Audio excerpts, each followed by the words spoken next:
अगर हम तारीख में थोड़ा पीछे जाएं तो रसूल के दादा हजरत अब्द मनाफ, मतवज्जे मेरी जानिब रहिएगा, ये शजरा रसूल, ये रसूल का, क्योंकि खुदा ने कुरान में दो शजरों का जिक्र किया, एक शजरा खबीसा और एक शजरा तैयबा। और ये जरूरी है कि अगर शजरा तैयबा है तो फिर शजरा खबीसा भी है। शजरा तैयबा की खुदा ने वजाहत की है कि इसकी असल तौहीद के साथ मिली हुई है, इसकी शाखें आसमान तक जा रही हैं। तमाम मुफस्सरीन ने लिखा कि शजरा तैयबा से मुराद ये अहले बैत है, ये आइमा अतहार है। अगर शजरा तैयबा ये है तो फिर इसका मतलब है कि शजरा खबीसा भी वो होगा जो हर दौर में हर दौर के इमाम के सामने आया होगा।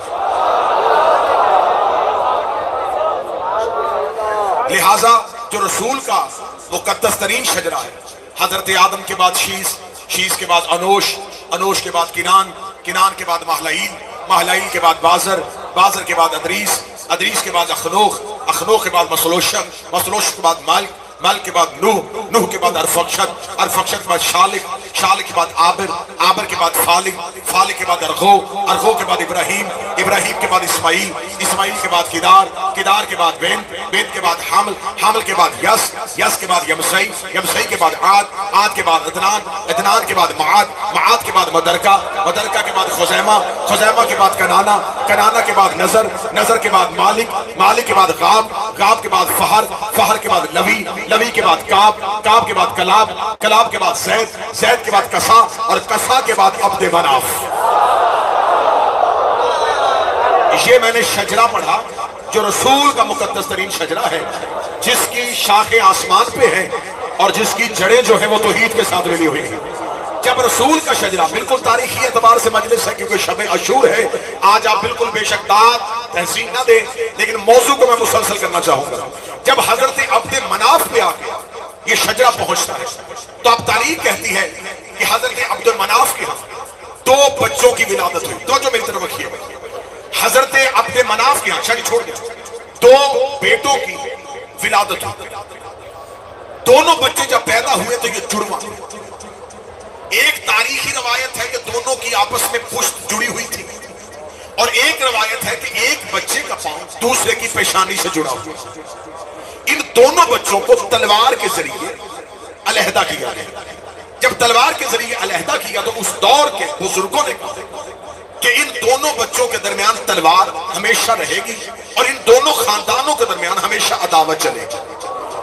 अब्द मनाफ के एक बेटे का नाम अब्दुल शम्स था, दूसरे बेटे का नाम अमर था, जिनको अलहदा किया गया। ये दोनों, ये रसूल का खानदान पढ़ रहा हूं, और एक बहुत बड़ी तारीखी दहशतगर्दी उसका जवाब देने लगा, जो कहा जाता है कि उम्वी रसूल के रिश्तेदार थे।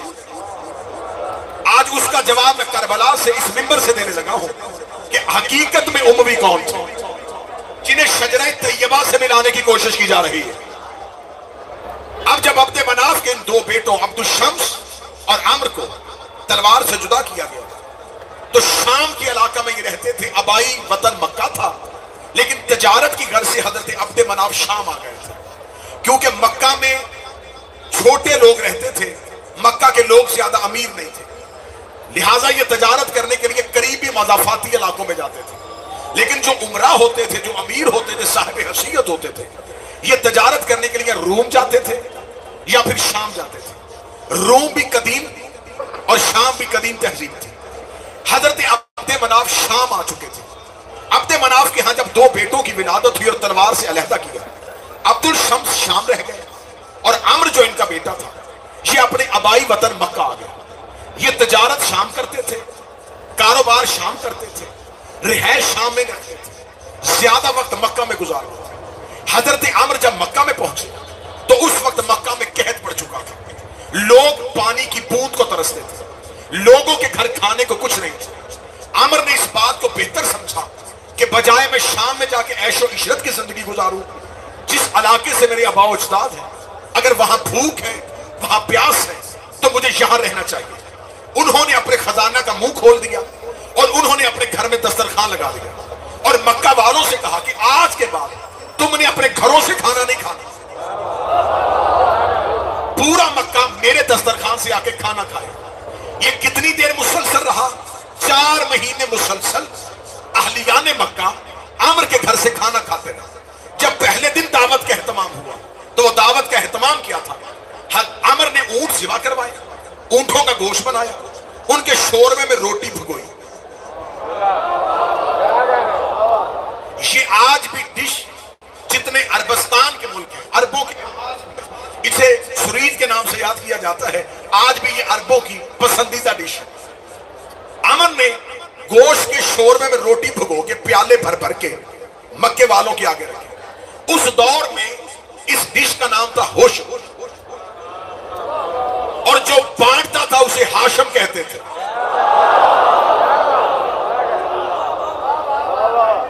अब ये जो हजरत हाशिम रसूल के दादा थे, इनका नाम हाशिम नहीं था, इनकी सिर्फ हाशिम थी। हाशिम कहते हैं होश में खिलाने वाला, शोरबे में भगोई रोटी खिलाने वाला। और ये सिर्फ इनमें ऐसी आई कि सारे सखी भी हुए और सारे हाशमी भी हुए। इनकी सखावत इस हाशिम की वजह से। अब बात को आपने तरीकी एतबार से सुना। अब्दुल शम्स शाम रह चुके थे, अमर मक्का। अब अब्दुल शम्स जो बड़े भाई थे, उनका जवानी में इंतकाल हो गया। तारीखी रवायात है 30 या 40 साल की उम्र के दरमियान इनका इंतकाल हो गया। इनकी औलाद नहीं थी, इन्होंने गुलाम पाला हुआ था। वो गुलाम आखिरी वक्त तक इनकी खिदमत करता रहा, क्योंकि छोटा भाई मक्का में रहता था। तो अब्दुल शम्स अपने तिजारती तमाम अमूर अपने गुलाम के हवाले किए कि जब तक मेरा भाई वापस ना आए, अगर मैं मर जाऊं तो मेरे तिजारती अमूर को तुमने अपनी ज़ेरे निगरानी करना। जिस गुलाम को उन्होंने पाला था, उस गुलाम का नाम था उमैया।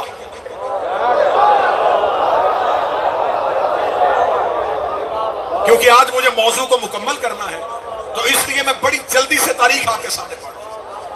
ये बेटा नहीं था, ये गुलाम था। और अरबों के यहां भी नासिर शाह साहब ये तरीका कार था कि अरब गुलाम को भी बाज़ औक़ात उसका बेटे के नाम से मंसूब कर देते थे।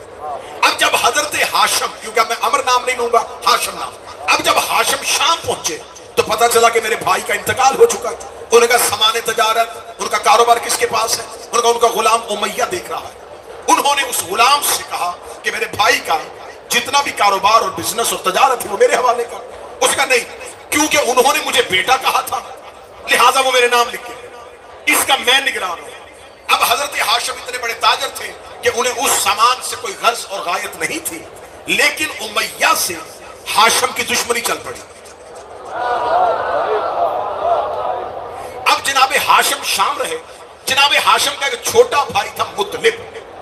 हाशिम के यहां बेटे की विलादत हुई तो हाशिम ने अपने भाई मुतलिब से कहा कि क्योंकि उमैया मेरा दुश्मन बन गया है, मैं नहीं चाहता कि मेरे मरने के बाद ये मेरे बेटे को अज़ियत है, तो लिहाजा तू मेरे बेटे को लेके मक्का चला जा।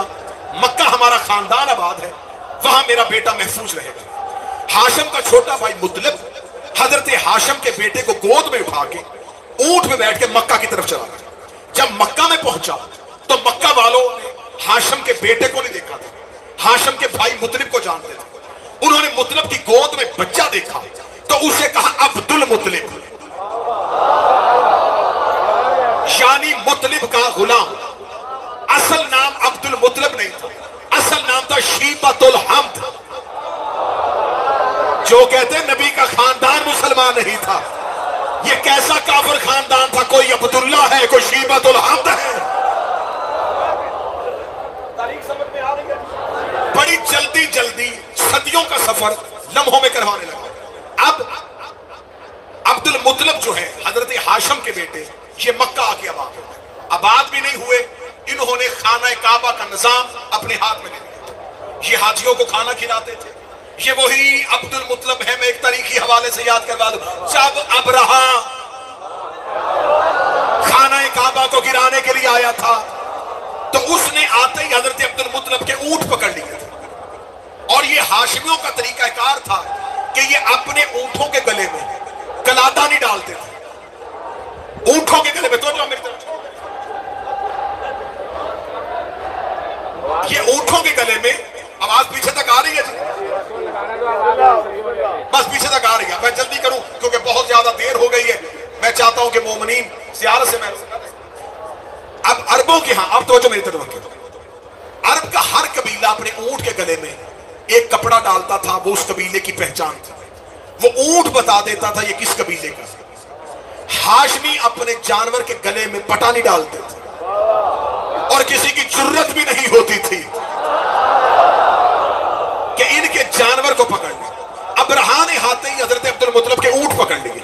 हजरत अब्दुल मुत्तलिब के ऊंट पकड़े तो ये तारीखी हवाला तो दीनियात और इस्लामियात में है कि हजरत अब्दुल मुत्तलिब ने आके कहा कि मेरे ऊंट कहां है। उसने कहा मैं तेरे अल्लाह का घर गिराने, तेरे अल्लाह का। शहर करीब होंगे तो मैं कुछ पढ़ूंगा, आप करीब होंगे तो मैं कुछ पढ़ूंगा।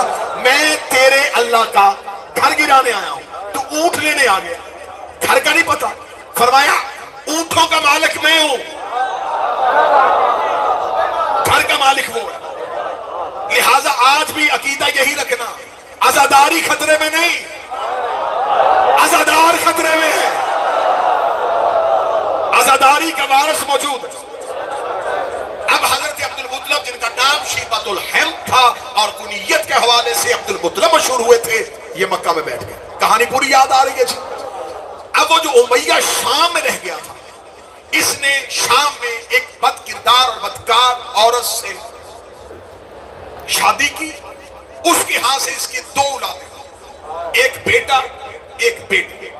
बेटे का नाम था हर, बेटी का नाम था उम्मे जमील। अब ये उम्मे जमील जो थी, ये आ गई अबू लहब के घर, ये बन गई अबू लहब की ज़ौजा। रसूल का घर अबू लहब के घर की दीवार एक थी। ये वो मलऊना औरत थी जो अपने घर का कूड़ा रसूल के घर में फेंक और जनाब खदीजा को अज़ियत देती थी और अबू लहब रसूल को अज़ियत देते थे। अल्लाह को इनसे इतनी नफरत थी, अल्लाह ने इन दोनों शौहर और बीवी की मुजम्मत में पूरी सूरत भेजी। तब्बत यदा अबी लहब व तब, ए अबू लहब तेरे हाथ टूट जाए। और इसकी बीवी के लिए इमरातहु हमालतल हतब, और वो औरतें जो लकड़ियां ढोती हैं। उमैया की बेटी को कुरान में लकड़ियां ढोने वाली औरत कहा गया है। अब अगर कोई बंदा कहे कि नहीं ये तो रिश्तेदार थे और आपने करबला में बैठ के कह दिया कि ये गुलाम थे, मेरे पास दलील है और मैं करबला में बैठ के दलील देने लगा हूं। 3 जगहों पे अहले बैत ने गुलाम सादे कहा है। पहली दलील जब फतेह मक्का में अबू सुफियान रसूल के पास आया था, रसूल ने कहा जा गुलाम की औलाद मैंने तुझे आजाद किया। दूसरी बार हाकिम शाम ने कहा था ए अली मेरे मुकाबले में सोच के आना, मेरे पास बहुत बड़ा लश्कर है। अली ने जवाब दिया था तरमह बिन अदी के हाथ में, अली ने कहा जा उससे कह देना गुलाम सादों का इमाम सादों से क्या मुकाबला। और तीसरी जगह सैयदा आलिया ने दमिश्क के दरबार में खड़े हो यजीद से कहा था यब्न अब्दुल का, और हमारे आजाद करता गुलाम के बेटे। तो ये मेरे पास 3 दलीलें हैं कि अगर ये खूनी रिश्तेदार होते तो न रसूल गुलामजादा कहता, न अली गुलामजादा कहता, न शहजादी गुलामजादा कहती।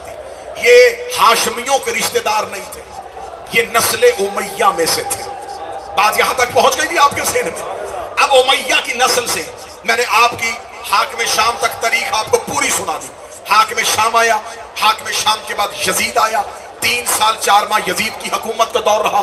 यजीद के बाद अब तख्त पे कौन आ गया? मरवान बिन हक, जिसको रसूल ने बाप समेत मदीने से निकाला था। मरवान बिन हकम के बाद इसका बेटा अब्दुल मल्क बिन मरवान आ गया। अब्दुल मल्क बिन मरवान के बाद वलीद बिन अब्दुल मल्क, वलीद बिन अब्दुल मल्क के बाद हशाम बिन अब्दुल मल्क, हशाम बिन अब्दुल मल्क के बाद सलमान बिन अब्दुल मल्क, सलमान बिन अब्दुल मल्क के बाद यजीद बिन अब्दुल मल्क, यजीद बिन अब्दुल मल्क के बाद उमर इब्न अब्दुल अजीज आया, जिसने फदक औलाद फातिमा को वापस किया था। हम सिर्फ गंदे किरदार नहीं बताएंगे, अगर किसी ने अच्छा भी किया है, इसने फदक औलाद मोहम्मद को वापस किया।